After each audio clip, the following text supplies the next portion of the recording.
The holidays bring joy, but also stress, especially when it comes to food. For many, food becomes a battleground of control, comfort, and chaos. In this episode, we explore the relationship between food, neurodiversity, sensory sensitivities, and family traditions. Welcome, Unlabelled and Limitless. When we first started planning this, we thought we'd begin by introducing ourselves, talking a little bit about our respective diagnoses, and diving into some of the traits and behaviors that make us who we are. But as the holidays approach, we realize there's something else weighing heavily on a lot of minds right now: food. This episode is for all the parents and adults out there who are dreading the holidays because of overstimulation, food aversions, and all of the challenges that come with navigating meals and gatherings during this time of year. Whether it's kids refusing to eat anything but their favorite snack, or adults like us grappling with sensory overload, we want to share our experiences and tips to help make the season a little easier. But before we dive in, this is Ian, my brother, fellow neurodivergent, and the person who always keeps our conversations grounded in a mix of humor and insight. Say hello, Ian. Hi everyone, I'm really excited to be part of the conversation, especially since food and sensory quirks are something that I know all too well. Hopefully we can have some laughs along the way. I'm also joined by Kay, my assistant and right hand in everything I do. Kay keeps me organized and helps bring structure to our work, and this podcast is no exception. Kay, please go ahead and introduce yourself. Hi everyone, I'm excited to be here. As someone who helps manage so many moving parts behind the scenes, I'm thrilled to join the conversation and share my experiences navigating food challenges both personally and professionally. Thanks, Ian and Kay. So let's get started. Let's talk about food, stress, and the holidays. We've been there too. My daughter has sensory issues, and during the holidays, she clings to one familiar food. It's frustrating, but I've learned it's her way of managing stress and overstimulation, especially during the holidays. Oh, for sure. Food's one of the few things that kids can control when they're overwhelmed, and holidays only add to that pressure. With all the excitement and overstimulation, it's often a lot easier for them to stick with what's familiar to them because it gives them that sense of control or knowing what to expect. And especially with children, right? We don't often give them a lot of control over things in life, and we often make their decisions for them. As the holidays get closer and there's more going on, it's one of the things they do have control over. So they're going to take that and they're going to buckle down and stick to that. That she's only eating one thing, which is a form of chips flavored like roasted chicken. That's the only thing she'll eat. And until to this day, I will not eat that food because all of her leftovers I eat because I'm scared to throw it away. It's something that I want to understand better, and hoping that this conversation will allow me to have a better understanding on how to approach. If I speak from my perspective, some of that I can actually relate to, because if I'm stressed or overwhelmed or have a lot to think about or a lot to focus on, I don't eat. I can't. I will eat when I'm hungry. And if everything else has taken over, then I'm not feeling hungry. And Oh, that can be a concern because I can go 2-3 days without eating, depending on the situation I'm dealing with. I'm aware of how much of an impact that can have and how, dangerous that can be. So what I do try and do is balance it out a little bit, where I don't normally, if I'm working and focused, I don't eat. When I'm in the office, I will go for lunch with people, but that's only for the sake of going for lunch with people. It's not to do with, oh, I'm hungry, I want something to eat. If I'm in that situation and I have to eat, very similar kind of thing. It's only a couple of things that I'll have, and chicken is one of them, to be fair. I don't like being asked, what do you want to eat? Just put something in front of me for the sake of eating. I'm not particular. I really struggle in restaurants because when Mm-hmm. I look at the menu, I think I could have 4 or 5 things on there. What one do I pick? Mm-hmm. I can relate to the fact that when holidays come up, stressful times, sensory overload, how that can impact with food. It is something that even as an adult, it's learning that that's not necessarily a bad thing. How do you manage it and how do you take that forward? How, in your case, Kay, instead of just one thing, how do you get options there and saying, right, which one of these options so that there's that choice and then that way, that health benefit from that will work as well. Exactly. I struggle with menus, but I also struggle when people talk to me about food. My brain just immediately is like, am I hungry? Yes, no. Is it something that I like enough to just sit down and be satisfied eating it because I know I need to put fuel in my body? Yes. And I am a big lover of vegetables and starches on a plate. So I do like my potatoes and vegetables. If you put those things in front of me, I will just eat them. And thankfully, Brian's learned what those foods are. He loves cooking and I'm dangerous in a kitchen. So he often makes dinner and just gives it to me and I like it. But if he asks me, I don't want anything. There's absolutely nothing that I want. I think it's because the thought of making a decision is so overwhelming. What if it's not the right choice? And what if I regret this decision and wanted that instead and then I'm not satisfied? Or whatever it is. It's like an existential crisis trying to choose in a restaurant.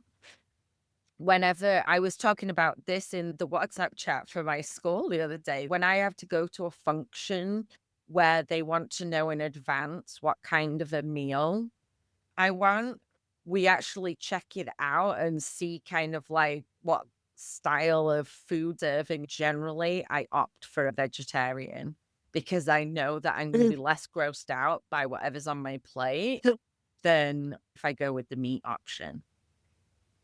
Yeah.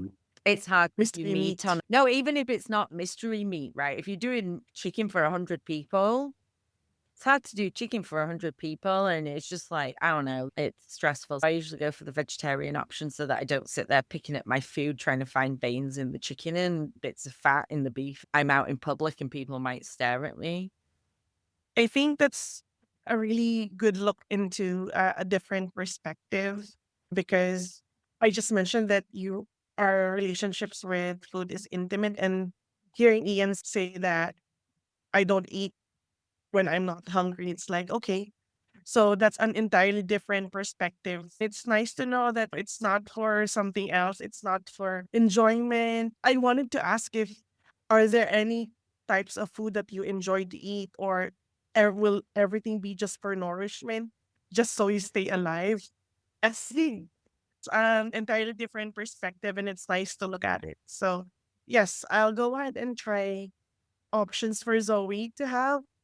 My goal was to just make sure that she eats, so I get what's the only thing that she'll eat, and she always for. So that's something I did not try before.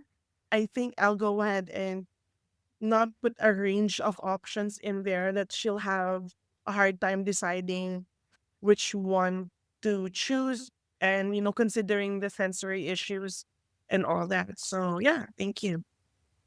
Mm. In this house, we have different meals on an evening. For that reason, food, something like sausages, burgers. The one that I tend to go towards if I know I haven't eaten and I really don't feel like eating still is cheese and salami toasties. And what one has to have pickle, one has to have Marmite. There's a routine and a pattern to them. And that is simply just to get food in. If I'm out in a restaurant, I'm out with friends, sometimes people can't believe how much I can actually eat. That's because when the dessert menu comes up, I will have 2 or 3 options if they're available. But I think to your point, Lois, what I tend to do, similar in restaurants, I mean, I don't go with the vegetarian option. I look at 2 or 3 things on a menu and think, "Well, I'd like a bit of that, but I also want a bit of that and a bit of that." Sometimes you can actually ask, especially if it's something in a particular sauce, and you go, "Can I have that in that sauce?" Or if it's a pizza and you go with the calzone, "Can you add this on top of that?" And I think that takes some of that out. But I tend to find when I go back to the same place, if I ordered something, it was okay. I just order the same thing. That is so frustrating because it's automatic. I'm like, no, I wanted to try something else that I didn't try the last time, but it's just automatic because I know it's there. I know how it's done. I know how it's made. Is that a fear then that you'll order the other thing and be disappointed and wish that you'd ordered that thing instead? Just No. like it's an impulse and you can't stop yourself and you just like that one. Yeah, it's an impulse. Rather than going through the menus and weighing up the probability and then deciding, it's just far easier to forget all of that and go, well, I've had this before. I know they do it here. I'll have that. Yeah. If I go with something like Domino's, for example, if I order pizza, what I tend to do is the newest thing that they have on the menu, I tend to give that a go. I'm one of those, if I'm in a supermarket and I see something that says new, I'll pick it up just to give it a try. I mean, for as much pattern and routine there is also the variety of grabbing something that's new, whether that's chocolate, whether that's food, whether that's a specific type. I'm just drawn to the new. Just to ask you about that, right? Because I think one thing on, because there's always spectrums with the traits and that there's different way that the traits interact with us based on our experience. And Kay, reverting back to where you were saying, like, we each have our own individual relationships with food. Like a lot of parents struggle and a lot of adults struggle with the fact that their taste buds really aren't varied. They're like really, really narrow. And there's like a fear of stepping outside of that. And I know you and me, Ian, we've grown up with different flavor tastes and spices and things like that. So I don't necessarily have aversions to hot food, or curry or something like that, right?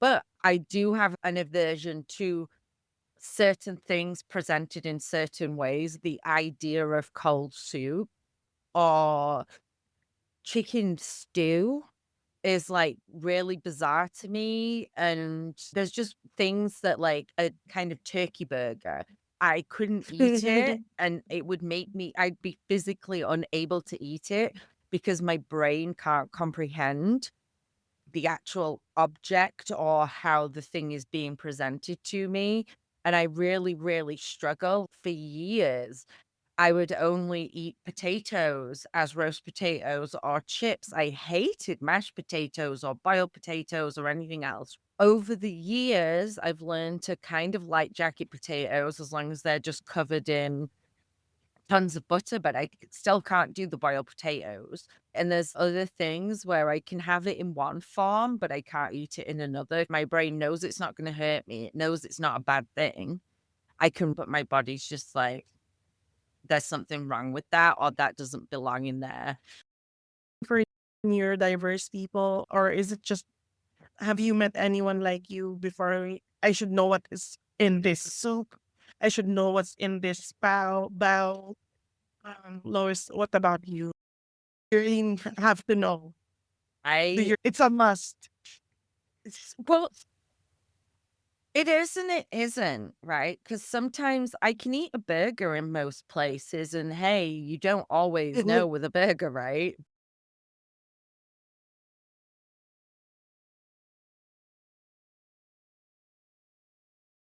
Some of that might have come from mum because she always kind of told us, know what you're eating and eat as fresh as you can, etc. But then you eat very beige food, right, Ian, most of the time because you don't want to decide. And by Mm. beige food, I mean like pizza or burgers. I'm not too fussed what's in my food. So going back to trying new things, when I was living in Bangkok and you've got the street stalls there selling the insects, I would have a bag of crickets, cockroaches. I didn't mind. I will try anything at least once. If I don't like it, I won't have it again. Yeah. What tends to trip me, and the one thing that I don't like, it's more to do with texture. I can't have tomatoes on bread because I cannot abide soggy Soggy bread. bread, gross. It's textures like that. And yet I can have a bowl of soup and dip bread into it, but it's at such a pace that, you know, especially with butter on, it doesn't cause it to be soggy. But I couldn't. I've seen people tear up a roll before and stick it all in, and I'm like, no, I can't do that. So it's more textures that get me Yeah. than the actual food. And that makes sense. I understand that. I totally connected with you on that. Salad doesn't belong between two slices of bread with butter on them. Put it on the side if you want to be healthy. It's like, it doesn't Yeah. belong on a burger either. I get really upset when somebody serves me a burger, especially if I've specified no lettuce or tomato and it comes with lettuce and tomato. I'm literally going to take that off and put it on the side and not eat it. If I'm eating a burger, I'm not going to pretend that I'm going to be healthy and have a salad with it. Get it off my bread. I'll eat the onions and the gherkins and things like that, right? But yeah, no, like I'm offended by salad on bread. Really offended. I much prefer gherkins on the side of the plate. And I think they do that in the States quite a bit, where they just stick them on the side. And you can add them yourself. A big Yeah. pickle lovers in New York, though, so like it comes as part of it's like the feature here, not the bug. Love a good pickle. So it is really weird, right? I can't eat any meat with fat on it. I know you can't, Ian. But then everybody around me loves fat and they get really excited because, like Brian, anytime when Huxley was alive, I'd be trying to give Huxley like the little bits that I'm cutting off my meat. And Brian's like, no, you don't. Like taking it off the plate and eating it because he loves that fatty stuff. And they're all getting their steak as marbled as possible. Like in Mexico, I had one of those Wagyu steaks that are like ridiculously expensive. And we had to get it boxed up and leave because I was very unwell. I think I was actually genuinely like very unwell, but it didn't sit well in my mouth either. No, you can taste it, can't you? With weird food combinations, we've got a local burger place. It's in a gas station. They do some really great burgers, and they do have Wagyu burgers, and that's what I said. Gave that a try once and thought, not really my cup of tea. But one burger they do, which is really nice, is Belgian chocolate. So it's actually a beef burger, but instead of like ketchup, it's Belgian chocolate sauce on there, and you get the fries, and the fries have chocolate sauce, and it works really well. It's just a weird food combination. No, don't like those. Very few places are serving legit Wagyu because of how the Wagyu beef stock is circulated around the world and who's allowed to sell it. But there are other types of beef kept in the same way that advertise as Wagyu, but they're usually cheaper. I just don't get the whole people sucking the bones of meat and things. Ribs are huge over here, and I watch people doing that and it disturbs me. I don't know. Do you eat those? I was going to say that, about the ribs and all that, because like when you were kids, you lived in Asia, right? There was a part of Asia you lived in. And here in the Philippines, we have like bone marrow. It's like served either cut lengthwise, and it's a challenge because you would like feel it doesn't really taste anything, like, but it feels good. And then later on, it feels bad because you feel a little dizzy, a little sick. Your cholesterol is up. So So I was wondering if you remember anything, because I'm trying to remember any aversion to food that I have, and I just can't remember any food that I don't like to eat. I would eat anything. Having grown up from a household that had a scarcity of food growing up, I would eat anything.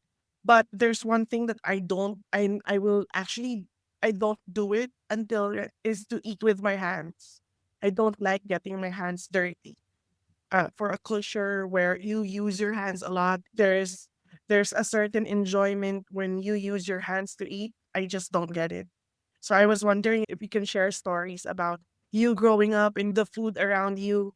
It should be different compared to what it is right now. Ian, you're in the UK. Lois, you're in the US. It's probably a lot different compared when you were kids. I think we could probably both agree that liver and kidney and Oh kippers yeah, are a crime against, do you like? kippers. I don't mind Oh. kippers, but liver and kidneys, yeah, no chance. Organs should not be consumed. There's too many outbreaks and things that have come from animals consuming the organs of other animals. Even cats don't consume the entire mouse when they eat it. They leave bits there for you, the pancreas or whatever it is. I think me and you, Ian, have probably got these magnified memories of how often things happened when we were little. We probably didn't have kidney or liver on the dinner table that often. Maybe like a couple of Mm. times, and was so averse to it that we probably didn't eat it that many times. But I definitely remember mom frying liver and kidney and trying to get us to eat that I crap.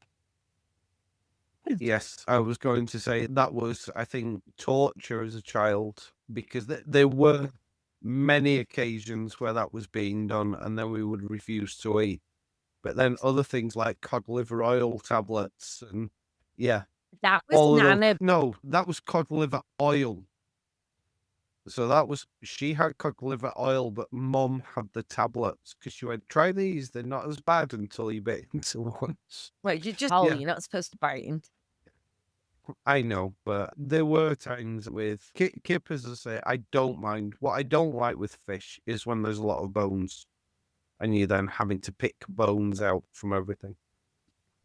I mean, the Are we time that I even spent in related? Asia, That maybe, but it's the smokiness of it more than anything. But probably, the times in Asia, and especially in Thailand, living in the north of Thailand, away from most of civilization and sharing the food. And you're right, Kay. I mean, it's very much a culture of you cook, everybody sits down, you're using your hands with the rice, you're using your hands for everything, and a lot of sharing going on. I never used to mind that, and I never used to mind the food. But one thing I did say to Lois about Asia was the one thing that I really hated, and I'm sure you've probably got a bottle somewhere, is fish sauce. Because Mm. everybody uses fish sauce in everything, and that was horrible. it's fish sauce. Yeah, I do eat fish sauce and fish paste. So there are two like there's fish paste. Yeah. There was an issue about that right here. They found out there was a manufacturer in the Philippines where they were breeding janitor fishes to make fish sauce. So that's like, oof, we have to avoid that manufacturer right there. But so I know there's a lot, like, if there's one thing you should avoid, and my friend said this to me, if there's one thing you should avoid, it's fish sauce. So I understand it. Depends culture because it's fermented fish that they use. If you take Sweden or Scandinavia with stroming, just imagine when you see people online opening a tin of that. Fish sauce probably isn't to that strength, but it does. Yeah, What about yeah. sardines and anchovies? I'm not That's too good. keen. How are you like? related to me right now. I thought that was something we shared, but I guess my memory lied to me and it was just me Well, all along. Maybe I just tried to group you in with me, thinking that I wasn't the only weirdo with food, but maybe I am. I don't. What? I mean, yeah. I mean, I'm not a fan of sardines and anchovies. In I've had general, them. though, like, I don't go out my way. what about salmon? I'll eat it if I have to, but I don't go out of my way for salmon either. I like salmon, but I will not eat salmon belly. Because here in the Philippines, they put it in soup. Mm. And I know that in certain countries and areas, that's to be thrown out. Like the head, the tail, and the belly. I had a really bad aversion to fish until after my dad died. I went to the Dominican Republic and I had sea bass off of a grill. Oh, And I tried it and it was actually really ridiculously tasty. And I was like, oh, this isn't so bad. And I liked codfish fingers and breaded cod, so I knew cod was okay as well. I branched out into the whitefish area a little bit. I did open my horizons, so now I can eat sea bass, cod, had fluke. I have had trout, and I guess it was okay. Catfish tastes like the flora of a river, but none of them are fishy fish. They're more meaty fish. yeah. Same with tuna. It's Mm. more of a meaty fish, and I can kind of deal with that, but I couldn't eat it raw. It has to be cooked. Everything has to be cooked. And it's not that I haven't tried other things. I have, but they still make me physically repulsed. I've tried salmon and I can't get it past the front of my mouth. My mouth just won't allow it to be eaten. The smell, no matter what shape or form salmon comes in. I remember being traumatized as a kid. I remember opening salmon to make salmon sandwiches on a Saturday when we sat down to watch like Gladiators or whatever it was that was on TV and telling me that it was like tuna and it definitely wasn't tuna, it was salmon. Still Mhm. scarred to this day from her lying to me about what, because I knew she was lying. So it's like when you know you're being deceived about something. It, No it's pressure, like if you parents. pretend. It's like if you pretend it's something you do eat, then you might eat it.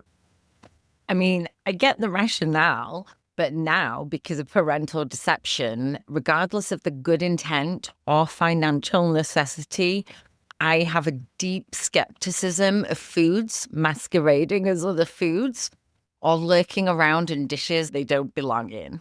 On that note, it's time to eat. I'd like to thank everybody for joining us. In this episode, we've explored how stress and sensory overload affect food choices during the holidays and all the time. Next time, we're going to take a deeper dive into how sensory preferences and cultural experiences shape our relationship with food.